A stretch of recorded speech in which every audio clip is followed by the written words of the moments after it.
ఇది నిన్న హరీష్ రావు గారు బయట పెట్టిండు. ఏమన్నాడు హరీష్ రావు గారు నిన్న? 9 ఒక్కటే రద్దు చేస్తే సరిపోదు బట్టి గారు, మరి నీకు తెలియకుండా జరుగుతున్నాయి ఇవన్నీ, ఇవి కూడా రద్దు చేస్తావా లేదా అన్నాడు. దాంతోనే ఏంది, ప్రభుత్వం లిక్కిపడ్డది. ఓహో మా దొంగతనం బయటపడుతుంది కాబట్టి ఏం చేయాలి, హరీష్ రావుకు నోటీసు. నేను సాయంత్రం నోటీసు, పొద్దున ఎంక్వైరీ. ఇది మొదటిసారి కాదు, 1000 కోట్లకు పైగా సివిల్ సప్లై స్కామ్ జరిగిందని బయట పెట్టంగానే అప్పుడు ఇట్లనే డైవర్షన్. మూసీ 1.5 కోట్ల కుంభకోణం బయట పెట్టంగానే అప్పుడు ఇట్లే డైవర్షన్. కొడంగల్లో అల్లుడు గారి ఆమ్యామ్య లగచర్ల భూములు కొట్టేస్తున్నాడు, అల్లుడు గారి కోసం ఆయన మ్యాక్స్ బిఎన్ అనే ఫార్మా కంపెనీ కోసం అనగానే అప్పుడు ఇట్లనే మా నరేందర్ రెడ్డిని తీసుకుపోయి 37 రోజులు జైల్లో పెట్టిండ్రు, ఆయనతో పాటు రైతులను జైల్లో పెట్టిండ్రు.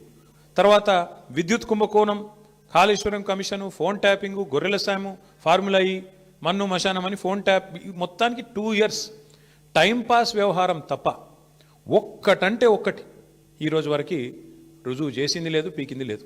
అయినా ఇంకోటి వీళ్ళు మర్చిపోతున్నారు, హరీష్ రావు గారు అంటే ఎవరు? హరీష్ రావు గారు మీ మొత్తం క్యాబినెట్నే అసెంబ్లీలోనే ఫుట్బాల్ ఆడుకున్నాడు కదా. మీకు సబ్జెక్ట్ రాదు, మీకు తెలియదు, పీకది.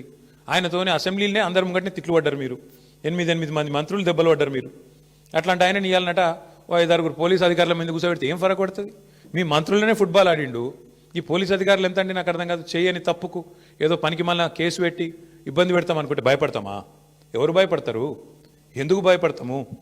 అయినా సాక్షాత్తు సుప్రీంకోర్టు చెప్పింది కదా, ఫోన్ ట్యాపింగ్ కేసులో పసలేదు, ఏదో పనికి మాలిన కేసుని కొట్టేస్తే సిగ్గులేదా రేవంత్ రెడ్డి? బుద్ధి జ్ఞానం ఉందా అసలు నీకు? ఇట్లా చేయొచ్చునా?